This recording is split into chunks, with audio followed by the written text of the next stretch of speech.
Assalamualaikum warahmatullahi wabarakatuh. Perkenalkan, nama saya Dinur Afifa, NPMB 1190067. Saya berasal dari kelas G Fakultas Hukum Universitas Bengkulu.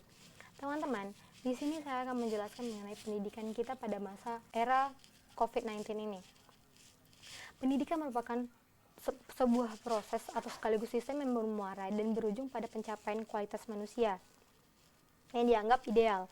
Selain itu, pendidikan mampu merubah suatu bangsa menjadi lebih baik dan maju dengan negara lainnya.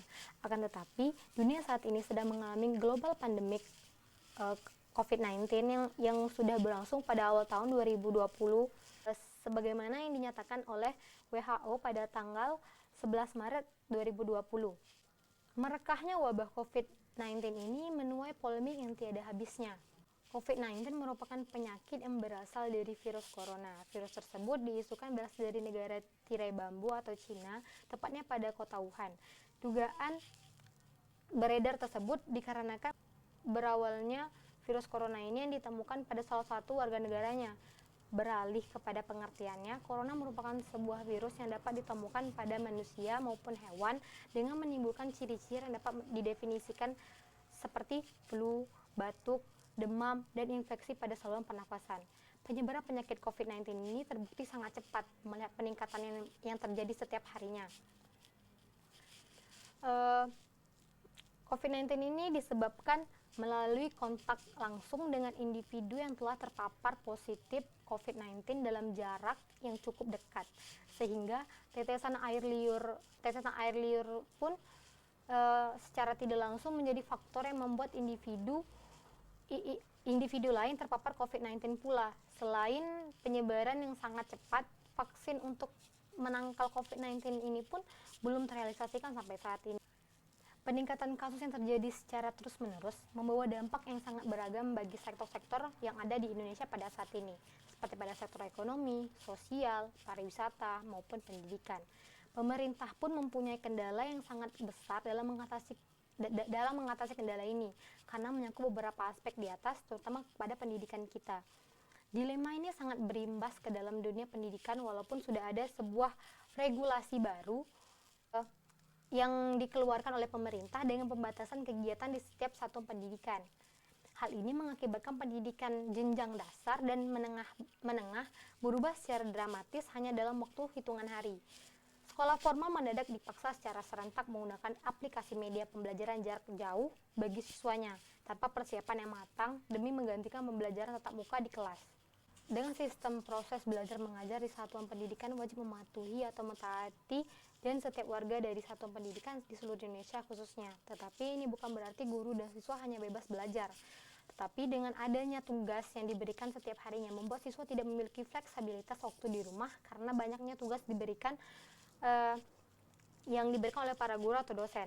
Namun, ada juga guru yang mampu memanfaatkan momen ini untuk meningkatkan potensi manfaat aksesabilitas platform digital dengan membuat konten pembelajaran e-learning yang khas, sehingga siswa merasa senang dan nyaman dalam belajar. Kegiatan pembelajaran kondisi pandemi yang dilakukan oleh sekolah terkesan hanya dibuat dalam jangka pendek dan bersifat sementara, sambil menunggu perkembangan dan wait and see, sambil dilihat-lihat. Toh nanti akan kembali normal. Tetapi untuk saat ini guru dan siswa tetap harus melaksanakan pembelajaran daring dari rumah masing-masing dengan metode daring. Sesuai dengan aturan protokol di satuan pendidikan masing-masing, ini juga menimbulkan manfaat bagi siswa di era teknologi digital, sehingga dapat memberikan hak-hak otonomi bagi siswa agar proses belajar tetap berjalan meski dalam kondisi seperti sekarang. Namun demikian, masih banyak kendala yang dihadapi guru dan siswa yang muncul dalam pembelajaran metode ini. Sebagai contoh yang akan terjadi di satuan pendidikan atau daerah 3T, daerah tertinggal, terdepan, terluar, yang terkendala dengan koneksi jaringan internet yang tidak ada. Tentu itu tidak bisa dilaksanakan dengan sistem daring ataupun media teknologi lainnya karena kemajuan informasi dan komunikasi, keterbatasan pemerataan teknologi, sehingga mereka belum bisa dan sulit melaksanakan pembelajaran daring ataupun dengan media lainnya. Alasan lainnya yaitu masih banyaknya satuan pendidikan yang belum familiar dengan perkembangan informasi dan komunikasi, sehingga beberapa platform pembelajaran daring yang dapat digunakan dalam pembelajaran daring. Pendidikan di Indonesia saat ini sedang mengalami masa-masa krisisnya. Bahkan sebelum pandemi COVID-19 melanda. Dalam kondisi normal, sebenarnya kondisi pendidikan di Indonesia masih belum baik jika dilihat dari peringkat Indonesia dalam survei PISA. Pada intinya, disrupsi COVID-19 secara tidak langsung telah merubah paradigma pendidikan. Pandemi ini telah benar-benar mengganggu sistem pendidikan dan mengakibatkan pendidikan kehilangan relevansinya. Sekolah yang semula berfokus pada keterampilan akademik tradisional secara mendadak tiba-tiba harus pindah ke pembelajaran online yang lebih condong dengan banyaknya tugas-tugas. Oleh karenanya, para pemimpin pada lembaga pendidikan harus secara sadar segera mengambil langkah secara cermat untuk melakukan transformasi total sistem pendidikan di sekolah, dan tidak perlu menunggu instruksi dari pusat, apalagi menunggu pandemi COVID-19 cepat berakhir di tahun ini. Jika pandemi ini cepat berakhir, maka patut disyukuri, karena kondisi demikianlah yang diharapkan. Akan tetapi apabila belum berhenti juga hingga tahun 2022 nanti, maka sekolah harus ada memiliki rencana cadangan yang cermat dan dipersiapkan dengan matang. Mengingat mendidik generasi bangsa ini tidak boleh dilakukan secara asal-asalan. Tentu transformasi total sistem pendidikan tidak mudah. Perlu adanya survival innovation. Setidaknya 3 gagasan utama ini yaitu survival innovation yang dapat dilakukan, yaitu pertama, gagasan digital innovation. Ini berupa integrasi teknologi informasi dalam pendidikan. Yang kedua yaitu gagasan collaboration innovation. Ini berupa upaya untuk menghadirkan pengalaman baru melalui kolaborasi dan ko-kreasi. Yang ketiga yaitu business innovation.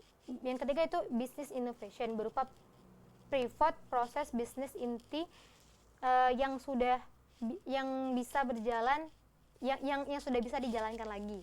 Pemerintah sangat tepat mengeluarkan sebuah regulasi menyangkut dengan sistem pembelajaran daring ini di setiap satuan pendidikan, mulai dari tingkat sekolah dasar sampai ke perguruan tinggi, agar bangsa Indonesia tidak ternoda dengan hal-hal yang tidak dibenarkan oleh agama maupun negara, agar cepat terhindar dari wabah COVID-19. Guru hanya sebagai pengelola kelas yang memiliki peran penting dalam keberhasilan dan harus dilakukannya yang harus dilakukannya seperti merencanakan, mempersiapkan, melaksanakan, dan mengevaluasi proses pembelajaran daring, pengajaran, bimbingan, dan pengawasan.